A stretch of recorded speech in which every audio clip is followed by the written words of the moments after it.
ಚಿಕ್ಕೋಡಿ ಜಿಲ್ಲೆ ಚಿಕ್ಕೋಡಿ ಜಿಲ್ಲೆ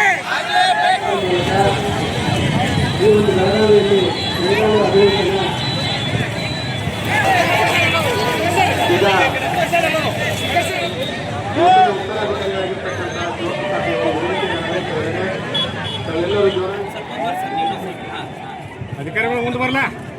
ಬೇಕೇ ಬೇಕು ಜಿಲ್ಲೆ ಬೇಕು, ಬೇಕೇ ಬೇಕು ಜಿಲ್ಲೆ ಬೇಕು. ಇವತ್ತಿನ ದಿನ ಚಿಂಚನ ಸಿದ್ಧ ಸಂಸ್ಥಾನ ಮಠದ ವತಿಯಿಂದ ಹಾಗೂ ಚಿಂಚನ ಎಲ್ಲ ಸದ್ಭಕ್ತರು ಸೇರಿಕೊಂಡು ಚಿಕ್ಕೋಡಿ ಜಿಲ್ಲೆ ಆಗಬೇಕು ಅಂತ ಹೇಳಿ ಇವತ್ತಿನ ದಿನ ಮನವಿ ಪತ್ರವನ್ನು ಸಲ್ಲಿಸಲಿಕ್ಕೆ ನಾವು ಬಂದಿದ್ದೇವೆ. ಸುಮಾರು 30 ವರ್ಷಗಳಿಂದ ಪರಮ ಪೂಜನೀಯ ಗುರುಗಳಾಗಿರ್ತಕ್ಕಂಥ ಅಲ್ಲಮಪ್ರಭು ಮಹಾಸ್ವಾಮೀಜಿಯವರು ಚಿಕ್ಕೋಡಿ ಜಿಲ್ಲೆ ಆಗಬೇಕು ಮತ್ತು ನಮ್ಮ ಮಕ್ಕಳೆಲ್ಲ ಶಿಕ್ಷಣವಂತರಾಗಬೇಕು, ನಮ್ಮ ಜಿಲ್ಲೆ ಅಭಿವೃದ್ಧಿ ಆಗಬೇಕು ಅನ್ನುವಂಥ ನಿಟ್ಟಿನಲ್ಲಿ ಗುರುಗಳು ಸುಮಾರು 25-30 ವರ್ಷಗಳಿಂದ ಇಲ್ಲಿ ಹೋರಾಟವನ್ನು ನಡೆಸಿಕೊಂಡು ಬಂದಿದ್ದಾರೆ. ಆ ಹೋರಾಟಕ್ಕೆ ನಮ್ಮ ಹಂಜಿ ಸರ್ ಆಗಿರ್ಬೋದು, ನಮ್ಮ ಹುಕ್ಕೇರಿಯವರಾಗಿರ್ಬೋದು, ನಮ್ಮ ಚಂದ್ರಕಾಂತ್ ಹುಕ್ಕೇರಿಯವರಾಗಿರ್ಬೋದು, ಸಂಜೀವಣ್ಣವರಾಗಿರ್ಬೋದು, ಇವರೆಲ್ಲರೂ ಸೇರಿಕೊಂಡು ಒಟ್ಟಾರೆ ಅವರು ಸ್ಟ್ರೈಕ್ ಕುಂತಿರೋದ್ರ ಉದ್ದೇಶ ಏನು ಅಂತಂದರೆ ನಮ್ಮ ಚಿಕ್ಕೋಡಿ ಜಿಲ್ಲೆ ಆಗಬೇಕು ಅನ್ನುವಂಥ ಒಂದೇ ಉದ್ದೇಶ ಬಿಟ್ಟರೆ ಬೇರೆ ಯಾವ ಉದ್ದೇಶ ಇಲ್ಲ. ಹಾಗಾಗಿ ಎಲ್ಲ ರೀತಿಯಿಂದನೂ ಇವತ್ತು ಚಿಕ್ಕೋಡಿಯಲ್ಲಿ ಆಫೀಸ್ಗಳು ಬಂದಿವೆ. ಯಾವುದೇ ಆರ್ಥಿಕ ಹೊರೆ ಸರ್ಕಾರಕ್ಕೆ ಬೀಳೋದಿಲ್ಲ. ಹಾಗಾಗಿ ಈಗ DC ಆಫೀಸ್ ಒಂದು ನಮ್ಮ ಚಿಕ್ಕೋಡಿಗೆ ಬಂದುಬಿಟ್ರೆ ಪೂರ್ಣ ಆಗಿಬಿಡುತ್ತದೆ. ಆ ಸಲುವಾಗಿ ಎಲ್ಲ ಆಫೀಸ್ಗಳು ಈಗ ಆಲ್ರೆಡಿ ಚಿಕ್ಕೋಡಿಯಲ್ಲಿ ಬಂದಿವೆ. ಹಾಗಾಗಿ ಸರ್ಕಾರದವರು ಈ ಕಡೆ ಗಮನವನ್ನು ಹರಿಸಿ ಆದಷ್ಟು ಬೇಗ ಚಿಕ್ಕೋಡಿಯನ್ನು ಜಿಲ್ಲೆ ಘೋಷಣೆ ಮಾಡಬೇಕು ಅಂತಕ್ಕಂಥದ್ದನ್ನು ಈ ಸಂದರ್ಭದಲ್ಲಿ ಎಲ್ಲ ಸರ್ಕಾರಕ್ಕೆ ನಮ್ಮ ಸಂಸ್ಥಾನ ಮಠದ ಪರವಾಗಿ ಹಾಗೂ ಸದ್ಭಕ್ತರ ಪರವಾಗಿ ಎಲ್ಲ ಹೋರಾಟ ಸಮಿತಿಯ ಪದಾಧಿಕಾರಿಗಳ ಪರವಾಗಿ ಅತ್ಯಂತ ನಮ್ರಪೂರ್ವಕವಾಗಿ ನಾನು ಸರ್ಕಾರಕ್ಕೆ ಮನವಿ ಮಾಡಿಕೊಳ್ಳಿಕ್ಕೆ ಇಷ್ಟಪಡ್ತೇನೆ. ಚಿಕ್ಕೋಡಿಯನ್ನು ಆದಷ್ಟು ಬೇಗ ಜಿಲ್ಲಾ ಮಾಡಬೇಕು ಅಂತ ಹೇಳಿ ತಮ್ಮೆಲ್ಲರಲ್ಲಿ ಕೈ ಮುಗಿದು ಪ್ರಾರ್ಥನೆಯನ್ನು ಮಾಡ್ತೇನೆ. ಅದವ್ರೀಗ ಗೋಕಾಕ್ ಜಿಲ್ಲೆಗಾಗಿ ಸ್ವಾಮೀಜಿಗಳು ನಿಯೋಗ ಹೋಗಿ CM ಅವ್ರಿಗೆ ಭೇಟಿ ಆಯಿತು. ಅದೇ ರೀತಿಯಾಗಿ ಚಿಕ್ಕೋಡಿ ಜಿಲ್ಲೆಗಾಗಿ ಸ್ವಾಮೀಜಿಯವ್ರು ನೀವು ಹೋಗಿ ಭೇಟಿ ಆಗ್ತಿದ್ದೀವಿ. ನಾವು ಇದೊಂದು ಸರಿ ಹಿಂದೆ ಹೋಗಿ ಬಂದಿದ್ದಾರೆ ಎಲ್ಲ ಗುರುಗಳು. ನಮ್ಮ ಚಿಕ್ಕೋಡಿ ಜಿಲ್ಲೆ ತಾಲೂಕಿನ ಎಲ್ಲ ಗುರುಗಳು ನಡೆಸಿ ಜಗದ್ಗುರುಗಳನ್ನು ಮೊದಲುಗೊಂಡು ಚಿಕ್ಕೋಡಿ ಸ್ವಾಮೀಜಿಯವರನ್ನು ಮೊದಲುಗೊಂಡು ಎಲ್ಲ ಸ್ವಾಮೀಜಿಯವರು ನಮ್ಮ ಈಗ ಆಲ್ರೆಡಿ CM ಅವರನ್ನು ಮೊದಲೊಂದು ಸಾರಿ ಭೇಟಿಯಾಗಿ ಬಂದಿದ್ದಾರೆ.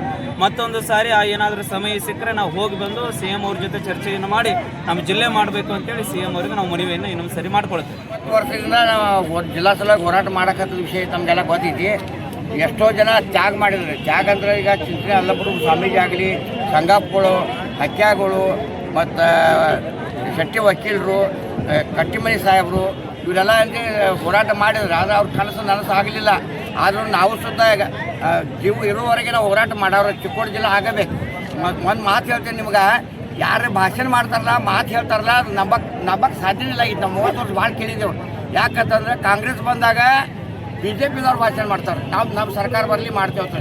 BJP ಇದ್ದಾಗ ಕಾಂಗ್ರೆಸ್ದವ್ರು ಭಾಷಣ ಮಾಡ್ತಾರೆ, ಮತ್ತು JDSದವ್ರು ಭಾಷಣ ಮಾಡ್ತಾರೆ. ಸರ್ಕಾರ ಬರೋಕ್ಕಿಂತ ಮೊದಲು ಪ್ರತಿಯೊಂದು ಪಕ್ಷದವ್ರು ಇದನ್ನ ಭಾಷಣ ಮಾಡ್ತಾರೆ. ಮತ್ತು ಯಾರೂ ಯಶಸ್ವಿ ಮಾಡೋಂಗಿಲ್ಲ, ನುಡಿದಂತೆ ನಡೆಯೋಂಗಿಲ್ಲ. ಈಗ ಹೇಳ್ತಾರೆ ಚುನಾವಣೆಗಿಂತ ಪೂರ್ವದಾಗ ಹೇಳ್ತಾರೆ ನಮ್ಮನ್ನ ಆಡ್ಸಂದ್ರೆ ನಮ್ಮ ಸರ್ಕಾರ ಬರ್ತಾರೆ, ನಿಮ್ಗೆ ಜಿಲ್ಲಾ ಮಾಡಿ ತೀರ್ತೀವಿ, ಮೊದಲನೇ ಕೆಲಸ ಅದ ಅಂತ ಹೇಳ್ತಾರೆ. 2.5 ವರ್ಷ ಆಯ್ತು ಕಾಂಗ್ರೆಸ್ ಸರ್ಕಾರ ಮಲಗಿದ್ದನ್ನು ನಾವು ಪ್ರಶ್ನೆ ಮಾಡ್ತೀವಿ. ನಾವು ಯಾವ ಸರ್ಕಾರ ಇರಲಿ, ಮತ್ತು ಪ್ರಶ್ನೆ ಮಾಡೋದು ಯಾವಾಗ ಆಡಳಿತ ಪಕ್ಷದವ್ರು ಪ್ರಶ್ನೆ ಮಾಡಬೇಕಾಗ್ತೈತಿ. ಈಗ ಮನ್ಯಾಗ ಕೂತವ್ರಿಗೆ ಪ್ರಶ್ನೆ ಮಾಡಿ ಉಪಯೋಗ ಇಲ್ಲ, ಈಗ ಯಡಿಯೂರಪ್ಪಗೆ ಪ್ರಶ್ನೆ ಮಾಡಿ ಉಪಯೋಗ ಇಲ್ಲ. ನಾವು ಪ್ರಶ್ನೆ ಏನು ಮಾಡೋದೈತಿ ಸಿದ್ದರಾಮಯ್ಯ ಸಾಹೇಬರಿಗೆ ಪ್ರಶ್ನೆ ಮಾಡಬೇಕು. ನೀವು ಯಾಕೆ ಆಡಿ ಕ್ಲಾಸ್ದಾಗ ಬಂದು ನೀವು ವಚನ ಕೊಟ್ಟು ಹೋಗಿದ್ದೀರಿ? ನೀವು ನುಡಿದಂತೆ ನಡೆದ ಸರ್ಕಾರ 2.5 ವರ್ಷದಾಗ ನಿಮ್ಮ ಪರವಾಗಿದ್ದು ನಾವು ನುಡಿದಂತೆ ನಡೆದ ಸರ್ಕಾರ ಕಾಂಗ್ರೆಸ್ ಸರ್ಕಾರ ಹೇಳಕತ್ತಿದ್ದೆವು. ನಾವು ಎಲ್ಲರ ಬಗ್ಗೆ ವಿಚಾರಿದ್ದು. ಈಗ ನಾವು ನಂಬಕ್ಕೆ ತಯಾರಿಲ್ಲ, ಯಾಕಂದ್ರೆ ನೀವು ನುಡಿದಂತೆ ನಡೆದಿಲ್ಲ.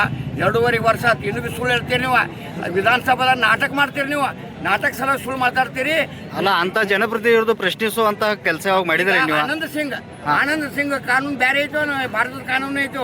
24 ಜಿಲ್ಲಾ ಮಾಡಿದೆಲ್ಲ ಸಮಾಜಕ್ಕೆ ಗೊತ್ತೈತೆ, ಸಮಾಜಕ್ಕೆ ಗೊತ್ತೈತಿ. ಯಾಕೆ ಮಾಡಂಗಿಲ್ಲ? ನಿಮ್ಮ ಮಾಡೋ ಮನಸ್ಸಿಲ್ಲ, ನೀವು ನಾಟಕ ಮಾಡಕತ್ತೀರಿ, ಮಂದಿನ ಮೋಸ ಮಾಡಕತ್ತಿದ್ದೀರಿ, ಸುಳ್ಳು ಹೇಳ್ತೀರಿ. ಸುಳ್ಳು ಹೇಳು ಸರ್ಕಾರ, ಎಲ್ಲ ಜನಪ್ರತಿನಿಧಿಗಳು ಸುಳ್ಳಿದಾರು, ಸರ್ಕಾರ ಸುಳ್ಳು ಐತಿ. ನಾ ಇವತ್ತೇನಿದೆ ಕರ್ನಾಟಕ ಸರ್ಕಾರ ವಿರುದ್ಧ ನಾ ಧಿಕ್ಕಾರಕ್ಕೆ ಹೋಗ್ತೇನೆ. ನಾ ಇವತ್ತು ಸುಳ್ಳು ಹೇಳ್ತಾರೆ. ಈಗ ಚುನಾವಣೆ ಸಂದರ್ಭದಲ್ಲಿ ಯಾವ್ಯಾವ ನಾಯಕರು ನಿಮಗೆ ಭರವಸೆ ಕೊಟ್ಟರೆ ಚಿಕ್ಕೋಡಿ ಜಿಲ್ಲಾ ಮಾಡ್ತಾನೆ ಅಂತ ಹೇಳ್ರಿ? ನೋಡ್ರಿ, RD ಗ್ರೌಂಡ್ದಾಗ ಸಾರ್ವಜನಿಕ ಸಭೆದಾಗ ಮಾತಾಡಿದಾರ್ರಿ. ಯಾರು ಮಾತಾಡಿದಾರ? ಗಣೇಶ್ ಹುಕ್ಕೇರಿ ಶಾಸಕರು ಮಾತಾಡಿದ್ದಾರೆ, ಪ್ರಕಾಶ್ ಹುಕ್ಕೇರಿ ಸಾಹೇಬರು ಮಾತಾಡಿದ್ದಾರೆ, ಮತ್ತು ಸಿದ್ದರಾಮಯ್ಯ ಸಾಹೇಬರು ಮಾತಾಡಿದ್ದಾರೆ. ಪ್ರಕಾಶ್ ಹುಕ್ಕೇರಿ ಸಾಹೇಬರು ಸ್ವಲ್ಪ ವಯಸ್ಸಾದವರು ಮೊದಲಿನಂಗೆ ಅವ್ರಿಗೆ ಓಡಾಡಕ್ಕೆ ಆಗೋದಿಲ್ಲ. ಆದ್ರೆ ಅವರು ಗಣೇಶ್ ಹುಕ್ಕೇರಿ ಅವರು ಜೋರಾಗಿ ಮಾತಾಡಬೇಕಿತ್ತು, ಟೇಬಲ್ ತಟ್ಟಿ ಮಾತಾಡಬೇಕಿತ್ತು. ವಿನಂತಿ ಮಾಡೋದು ಜೋರಿಲ್ಲ, ನಾನು ಉಪಕಾರ ಕೊಡಂಗಿಲ್ಲ. ವಿನಂತಿ ಮಾಡೋದು ಬೇಡ, ಜೋರ್ದಾಗಿ ಕೇಳ್ರಿ. ಈಗ ಇವ್ರು ಹೆಂಗೆ ಕೇಳ್ರಿ, ರಾಯಬಾಗ್ ಶಾಸಕರು ಹೆಂಗೆ ಕೇಳಿದ್ರು ಅವ್ರು, ಯಾಕೆ ಮಾಡಂಗಿಲ್ಲ ಅಂತ ಕೇಳಿದ್ರು ಇವ್ರು. ಯಾಕೆ ಮಾಡೋದು ಬೇಡ, ನೀವು ವಿನಂತಿ ಮಾಡಿದ್ರಿ ಶಾಸಕರ, ವಿನಂತಿ ಮಾಡಬೇಡ್ರಿ, ನೀವು ಕ್ರಾಂತಿ ಮಾಡ್ರಿ, ಅಲ್ಲಿ ನಿಮ್ಮ ಹಿಂದೆ ನಾವಿದ್ದೆವು, ಏನು ಮಾಡ್ತಾರೆ ನೋಡೋಣ ಅವ್ರು. ಕುಂಡ್ರಿ ಅಲ್ಲಿ ಬಾವಿಗಿಳಿರಿ, ಅಲ್ಲಿ ನೀವು ಹೋರಾಟ ಮಾಡಿರಿ, ನಾವು ಇಲ್ಲಿ ಹೋರಾಟ ಮಾಡ್ತೀವಿ, ನೀವು ಸದನದೊಳಗೆ ಹೋರಾಟ ಮಾಡಿರಿ. ಸದನದೊಳಗೆ ಕುಂಡ್ರಿ, ನೀವು ಕುರ್ಚಿ ಬಿಡಿ ಕೇಳ್ಕೊಂಡು ನಮ್ಮ ಜಿಲ್ಲಾ ಮಾಡಿಸಿ ನೀವು ಹೇಳಂಗಿಲ್ಲ ಅಂತ ಹೇಳ್ರಿ. ನಾವು ನಿಮ್ಮಿಂದ ಇದ್ದೇವೆ ಶಾಸಕರ. ಚಿಕ್ಕೋಡಿ ಆನಂದ್ ಸಿಂಗ್ ಯಾರಾಗ್ಬೇಕ್ರಿ? ಚಿಕ್ಕೋಡಿ ಆನಂದ್ ಸಿಂಗ್ ಗಣೇಶ್ ಹುಕ್ಕೇರಿ ಸಾಹೇಬ್ರು ಆದ್ರೆ ಅವ್ರಿಗೆ ಮುಂದೆ ಉಳಗಾಲಿ ಐತಿ. ಮುಂದೆ ಉಳಗಾಲಿಲ್ಲ, ಇದು ನೆನಪಿಟ್ಕೋರಿ, ದಿವಸ ಬದಲಾಯಿಸ್ತಾವ್ರಿ. ಗಣೇಶ್ ಹುಕ್ಕೇರಿ ಅವರು ಇಲ್ಲ ಉಳಗಾಲ ಅಜಾಬಾದ್ ಇಲ್ಲ. ನಾಳೆ ಇದು ಮಾಡತ್ ಹೇಳ್ರಿ ಅವ್ರು, ಅಲ್ಲಿ ಸ್ಟ್ರೈಕ್ ಎಲ್ಲ ಮಾಡತ್ತೆ ಸದನದೊಳಗೆ, ಸ್ಟ್ರೈಕ್ ಮಾಡತ್ ಹೇಳ್ರಿ. ಮಠದ ಪರ ನಾವು ಮಾತಾಡ್ತಾ ಇದ್ದೇವೆ. ದಯವಿಟ್ಟು ಎಲ್ಲರೂ ಶಾಂತ ರೀತಿಯಿಂದ ಸೌಮ್ಯದಿಂದ ಈ ಒಂದು ಹೋರಾಟ ಆಗಬೇಕಾಗಿದೆ. ಯಾಕಂದರೆ ಇದು ಮಠದ ಪರ ಸನ್ಯಾಸಿಗಳು ಬಂದಿರೋದ್ರಿಂದ, ಇಷ್ಟೆಲ್ಲ ಭಕ್ತರು ನಾವು ಸೇರಿಕೊಂಡು ಬಂದಿರೋದ್ರಿಂದ ಇವತ್ತು ಒಂದು ಹಳ್ಳಿಯಿಂದ ಒಂದೇ ಅಲ್ಲ, ನೂರಾರು ಹಳ್ಳಿಗಳು ಇವತ್ತು ಬರ್ತಾ ಇವೆ ಚಿಕ್ಕೋಡಿ ಜಿಲ್ಲೆ ಆಗಬೇಕು ಅಂತ ಹೇಳಿ.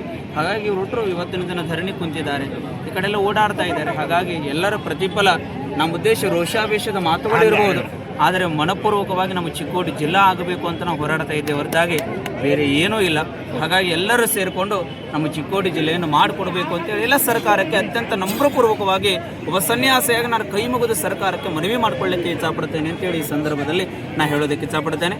ಅತ್ಯಂತ ಯಶಸ್ವಿದಾಯಕದಲ್ಲಿ ನಮ್ಮೊಂದು ಮಾಧ್ಯಮದವರು ಈ ಒಂದು ಕಾರ್ಯಕ್ರಮದ ಪಾಲ್ಗೊಂಡಿದ್ದಕ್ಕಾಗಿ ತಮಗೂ ಧನ್ಯವಾದಗಳನ್ನು ಈ ಸಂದರ್ಭದಲ್ಲಿ ತಿಳಿಸಲಿಕ್ಕೆ ನಾನು ಬಯಸ್ತೇನೆ. ನಮ್ಮ ಬೆಳಗಾವಿ ಜಿಲ್ಲೆಯ ಎಲ್ಲ ಮಂತ್ರಿಗಳು ಮತ್ತು ಶಾಸಕರು ಮುತುವರ್ಜಿ ವಹಿಸಿ ಈಗಾಗಲೇ ಚಿಕ್ಕೋಡಿ ಮೊದಲ ಪ್ರಾಶಸ್ತ್ಯವನ್ನು ನೀಡಬೇಕು ಹಾಗೆ ಅಂತ ತಿಳ್ಕೊಂಡು ಇವತ್ತು ಅವರು ಒತ್ತಾಯವನ್ನು ಮಾಡಿದ್ದಾರೆ. ಅಷ್ಟೇ ಅಲ್ಲ, ನಿನ್ನಿನ ದಿವಸ ನಮ್ಮ ಭಾಗದ